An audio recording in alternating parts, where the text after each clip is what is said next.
샬롬 이병호 목사입니다. 오늘도 주의 평화가 여러분 가운데 함께하기를 간절히 축원합니다.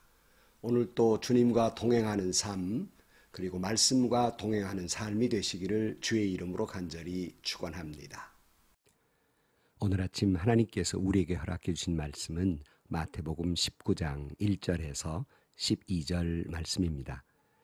예수께서 이 말씀을 마치시고 갈릴리를 떠나서 요단강 건너편 유대 지방으로 가셨다.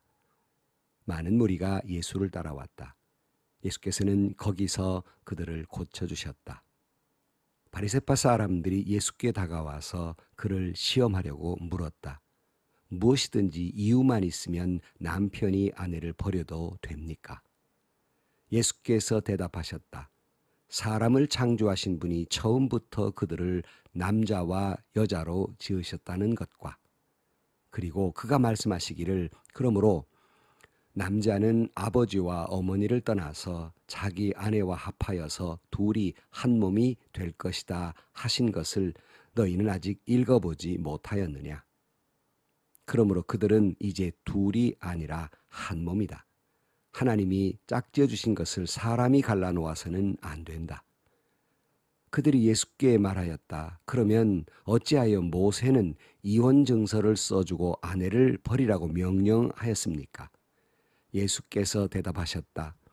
모세는 너희 마음이 완악하기 때문에 아내를 버리는 것을 허락하여 준 것이지 본래부터 그랬던 것은 아니다. 내가 너에게 말한다. 음행한 까닭이 아닌데도 아내를 버리고 다른 여자에게 장가드는 사람은 누구나 간음하는 것이다. 제자들이 예수께 말하였다. 남편과 아내 사이가 그러하다면 차라리 장가들지 않는 것이 좋겠습니다. 예수께서 그들에게 말씀하셨다. 누구나 다 이 말을 받아들이지는 못한다. 다만 타고난 사람들만이 받아들인다. 모태로부터 그렇게 태어난 고자도 있고 사람이 고자로 만들어서 된 고자도 있고 또 하늘나라 때문에 스스로 고자가 된 사람도 있다. 이 말을 받아들일 수 있는 사람은 받아들여라. 아멘. 하나님께서 이 땅에 하나님의 뜻을 이루기 위해서 이 땅에 두 기관을 만드셨습니다. 말씀드리지만 하나는 교회라고 하는 기관과 하나는 가정이라고 하는 기관을 두셨습니다. 이것이 이 하나님의 뜻을 이루어가는 소중한 두 기관입니다. 그러나 사탄은 이 땅에 하나님의 뜻이 이루어지는 것을 원치 않습니다. 그래서 교회를 무너뜨리려고 하고 가정을 무너뜨리려고 합니다. 사단의 이런 시도는 일견 잘 하고 있는 것 같이 보입니다. 왜냐하면 교회들마다 여러 가지 어려움과 다툼으로 인해서 교회가 무너져가고 있고 또 신뢰를 잃어가고 있고 영향력을 잃어가고 있는 것이 현실입니다. 어디 그뿐입니까? 가정도 마찬가지입니다. 가정도 여러 가지 성적 문란과 자유로운 개방과 그리고 서로 간에 책임지지 않으려고 하는 이기주의 때문에 가정이 파괴되고 있습니다. 오늘날 교회는 그리고 우리 성도들은 하나님의 뜻을 이루기 위해서 우리는 교회를 지켜야 되고 우리는 가정을 지켜야 하는 것입니다. 예수님께서 천국의 이야기를 말씀하시면서 가정 속에서 어떤 삶을 살아야 천국 같은 가정을 이룰 수 있는가? 오늘 본문의 말씀을 통해서 우리가 주님의 뜻을 알 수 있습니다. 오늘 본문에 보면 3절 말씀에 바리새파 사람들이 예수께 다가와서 그를 시험하려고 물었다. 무엇이든지 이유만 있으면 남편이 아내를 버려도 됩니까? 하는 것이에요. 그러니까 바리새파 사람들이 계속 예수님을 따라다니면서 뭐 사실은 알고 싶어서 묻는다라기보다는 어떤 예수님의 약점을 찾아내기 위해서 계속 질문을 하는데 이번에는 이혼에 대한 문제입니다. 주님의 부족한 점을 찾아내서 공격하는 시도가 어떻게 하면 남자와 여자가 있는데 이유만 있으면 여자를 버려도 됩니까? 하는 질문을 통해서 예수님의 약점을 찾아내려고 하는 것입니다. 이때 주님은 이렇게 말씀하십니다. 예수께서 대답하셨다. 사람을 창조하신 분이 처음부터 그들을 남자와 여자로 지으셨다는 것과 그리고 그가 말씀하시기를 그러므로 남자는 아버지와 어머니를 떠나서 자기 아내와 합쳐서 둘이 한 몸이 될 것이다 하신 것을 너희는 아직 읽어보지 못하였느냐 하는 거예요. 이 바리새파 사람들의 질문에 대해서 예수님은 창조 때로 거슬러 올라갑니다. 이혼에 대한 이유와 이혼에 대한 대책을 말씀하시기 전에 먼저 기본적으로 알아야 할 사실이 있다는 것입니다. 바로 그것은 하나님께서 가정을 창조하셨다는 것과 그리고 이것을 사람이 인위적으로 갈라놓아서는 안 된다는 말씀입니다. 6절 말씀에 그러므로 그들은 이 둘이 아니라 한 몸이다.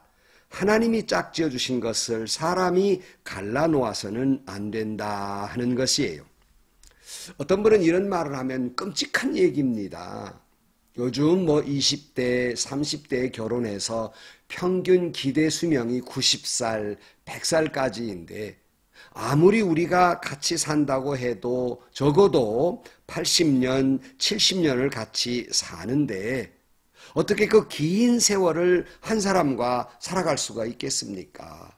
한두 번은 사람을 좀 바꾸어서 살아봐야 하지 않겠습니까? 하는 그런 내용의 말씀을 하곤 합니다. 일견 합리적인 얘기고 이해가 되는 이야기처럼 들리지만 이것은 하나님의 뜻이 결코 아닙니다. 하나님이 한 남자와 한 여자를 만들고 한 남자의 몸에서 여성을 만들어서 이 둘이 한 몸이 되어야 한다고 하는 일부일처제, 이것이 하나님의 뜻입니다. 이 사람 저 사람 바꾸어서는 안 된다고 하는 것입니다. 결코 그렇게 해서는 행복할 수가 없어요. 물론 어떤 분들은 그래요. 이혼을 해서 정말 지옥 같은 가정을 이루다가 이혼을 해서 비로소 안정을 찾고 행복을 찾았다는 분을 만날 수 있습니다. 이건 처음에 만남이 잘못된 거예요. 처음 만남을 하나님의 뜻에 따라 기도하는 가운데 만나지 못하고 인간적인 욕망이나 생각으로 만났기 때문에 어떤 의미에서 보면 처음 제짝을 잘못 찾았다 할 수 있습니다.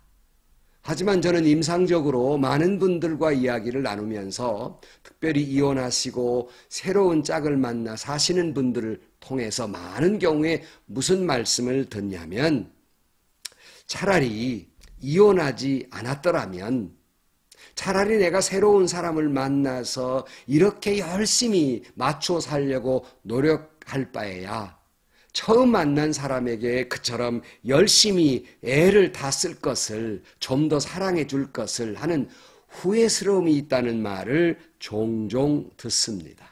이건 마치 미국에 이민 간 사람 가운데 이런 말을 해요. 내가 이렇게 미국에서 이렇게 열심히 그 세탁소를 하기도 하고 슈퍼를 하기도 하면서 이렇게 열심히 살 바에야 내가 고국에 있을 때 이렇게 열심히 살았더라면 하는 후회스러움과 마찬가지입니다. 어찌 한 사람과 만나서 70년, 80년, 90년 함께 산다고 하는 것이 어찌 쉬운 문제겠습니까? 참 어려운 문제인 건 사실입니다. 그러나 하나님의 뜻은 이 어려운 일이지만은 이것을 극복하고 짝지어준 것을 사람이 함께 살아야 한다는 것을 잊지 말라는 것입니다. 여러분 이 말씀을 들으면서 진정 이 여러분의 부부가 하나님이 짝지어 주신 것이라고 믿는다면, 하나님이 만나게 하신 것을 믿는다면 어찌 좀 성격이 좀 안 맞고 자존심 상하는 일도 있고 경제적인 어려움도 있고 또는 건강에 문제가 있고 불만족스럽다 할지라도 어찌 인간이 인위적으로 하나님의 뜻을 어기고 갈라설 수가 있겠느냐 하는 말씀입니다. 7절 말씀에 그들이 예수께 말하였다. 그러면 어찌하여 모세는 이혼 증서를 써주고 아내를 버리라고 명령하였습니까? 그랬어요. 주님은 근본적으로 하나님이 부부를 창조하신 의미를 말씀하고 있는데 이들은 모세를 들먹입니다. 그러니까 마치 바리새파 사람들이 하나님의 말씀과 그 의미를 중요하게 여기기보다는 장로회에서 만들어 놓은 규칙을 더 내세우는 것처럼 이들은 하나님이 부부를 만들어 놓은 근본적 뜻을 이해하기보다는 모세를 통해서 말씀하신 것을 더 중요하게 여기고 있다는 것입니다. 이때 주님 말씀하셨습니다. 8절에서 9절 말씀에 예수께서 대답하셨다. 모세는 너희의 마음이 완악하기 때문에 아내를 버리라는 것을 허락하여 준 것이지 본래부터 그런 것이 아니다. 내가 너희에게 말한다. 음행한 까닭이 아닌데도 아내를 버리고 다른 여자에게 장가드는 사람은 누구나 간음하는 것이다. 그랬어요. 주님의 설명은 뭡니까? 본래 모세가 이렇게 이혼을 해도 된다는 이런 말이 아니라 당시에 여성의 인권이 전혀 없던 시대이기 때문에 가정과 여성을 보호하기 위한 말씀이었다는 것입니다. 당시의 그 규칙에 의하면 이혼은 남성에 의해 쉽게 이혼할 수 있었습니다. 이혼은 예컨대 음식을 잘못 만들었다는 이유, 너무 짜게 만들었다는 이유만으로도 이혼할 수 있었고, 너무 여성이 목소리가 날카롭다 이것 때문에도 이혼할 수 있었고, 돌아서는 뒷꼭지가 미워서도 이혼할 수 있었습니다. 그러니까 여성의 인권이라고 하는 건 찾아볼 수 없는 정도로 굉장히 어려운 시대였습니다. 그러니까 이혼 증서라도 써주고 이혼을 해야 여성이 다른 삶을 살아갈 수가 있는데 그냥 선포해버리고 내쫓아버린다면 어떻게 되겠느냐는 거예요. 그래서 이혼 증서라도 써주고 이혼을 할 것이다 라고 말한 것이지 이혼해도 된다는 의미가 아니라는 겁니다. 그러니까 혹시라도 음행한 까닭이 있어서 이혼하는 거야. 그 이유가 있다고 하지만 그러나 그렇지 않는 것은 옳지 않다는 거예요. 여러분 이 말에 바리새파 사람들의 마음도 불만이었겠지만 제자들의 마음도 대단한 불만이 있었어요. 그렇게 살 바엔 뭐하러 결혼하는가 이런 생각을 가졌기 때문에 10절 말씀에 이렇게 말합니다. 제자들이 예수께 말하였다. 남편과 아내 사이가 그러하다면 차라리 장가들지 않는 것이 좋겠습니다. 이렇게 이야기하는 거예요. 마치 요즘 혼인 경시풍조와 같은 의미도 있어요. 그러니까 요즘 젊은 사람들이 왜 결혼하지 않는 줄 아십니까? 물론 결혼하면 무슨 결혼 비용도 많이 들고 자녀를 양육하는데 비용이 많이 들고 그래 또 직장 갖기도 어려워서 결혼하기 두렵다 이유를 내세우고 이 또한 한 가지 결혼하지 않는 이유 가운데 하나인 것은 분명해요. 그러나 다른 한편으로는 책임지기 싫다는 거예요. 내가 왜 돈 벌어서 아내요 자식들 키우는데 뼈 빠지게 고생하느냐는 겁니다.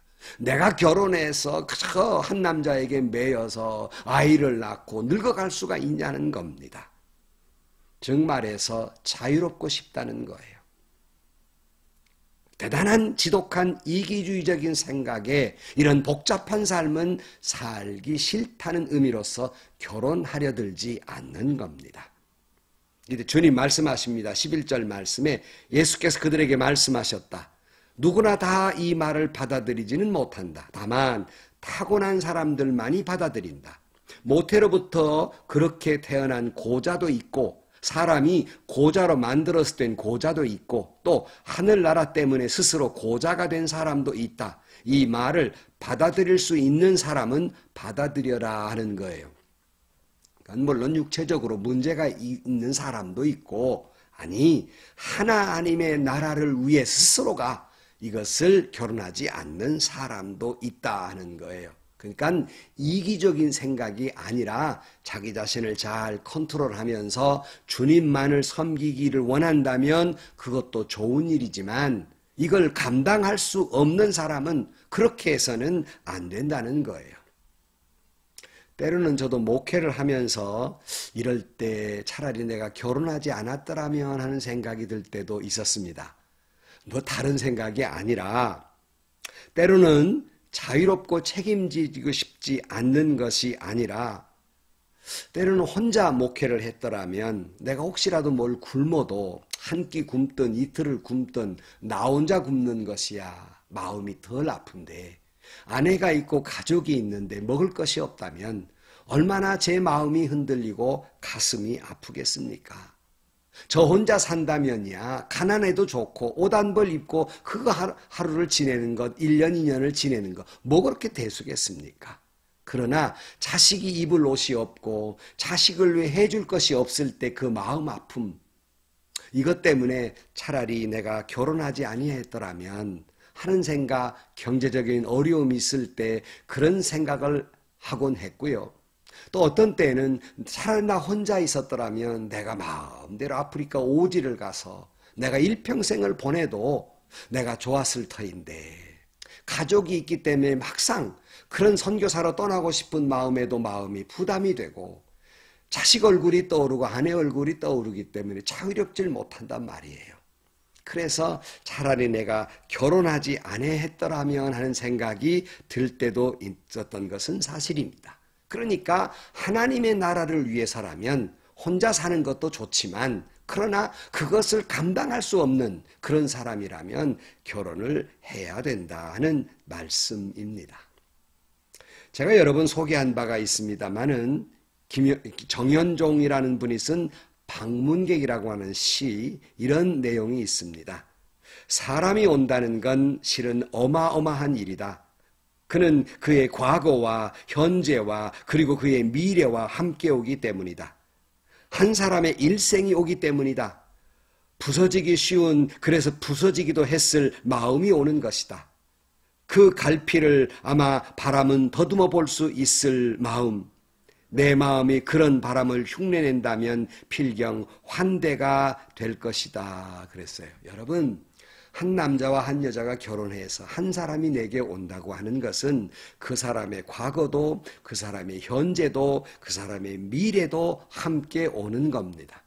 어찌 그 사람의 좋은 점, 좋은 과거만 올 수 있겠습니까? 부서지기 쉬운 인간이었기 때문에 부서졌던 모습도 내게 오리라는 생각, 아니 현재도 그렇고 앞으로도 그렇고 부서진 모습도 있을 것이라는 겁니다. 그것을 잘 수용하겠다고 하는 것, 이것이 결혼이라는 거예요. 그것이 과거의 일도 그렇고 현재의 일도 그렇고 미래도 그걸 잘 내가 수용하겠다는 마음으로 한 사람을 받아들인 것이고, 그래 결혼하는 것이 가정이라는 것입니다. 사랑하는 성도 여러분, 오늘 또 한 남자와 한 여자를 창조하셔서 둘이 같이 일생을 살아야 한다는 것은 하나님의 뜻입니다. 참 어렵지요. 참 힘들지요. 유지하기가 너무너무 힘듭니다. 하지만 하나님이 짝지어 주신 것이라고 하는 걸 믿는다면 우리는 그 결혼 생활을 잘 유지하기 위해서 기도해야 되고 노력해야 되고 애써야 되고 희생해야 되고 섬겨야 하는 것이에요. 그럴 때 비로소 우리는 가정천국, 천국의 모형인 가정천국을 이루며 살아갈 수가 있는 것입니다. 오늘 또 여러분, 그렇게 여러분의 가정을 잘 유지해서 작은 천국, 천국을 이루는 저와 여러분의 가정들이 되시기를 주의 이름으로 간절히 축원합니다. 기도하시겠습니다. 하나님, 한 남자와 한 여자가 만나서 일평생 산다고 하는 것이 그리 쉬운 일이 아닌 줄 압니다. 저희들에게 주님의 마음을 주셔서 한 남자와 한 여자가 일평생 기도하며 서로 노력하고 희생하고 양보하고 용서하면서 주님의 뜻을 이루어가는 가정천국이 되게 하여 주옵소서. 예수님의 이름으로 기도하옵나이다. 아멘. 여러분, 가정을 이루며 산다는 것은 쉬운 일이 아닙니다. 그러나 하나님의 뜻입니다. 사랑하고 이해하고 배려하고 용서하면서 살아가는 곳이 천국입니다. 여러분의 가정이 오늘 또 천국 같은 가정이 되기를 주의 이름으로 축원합니다. 그 위에 오늘 또 하나님의 은혜가 넘치는 하루가 되시기를 주님의 이름으로 간절히 축원합니다.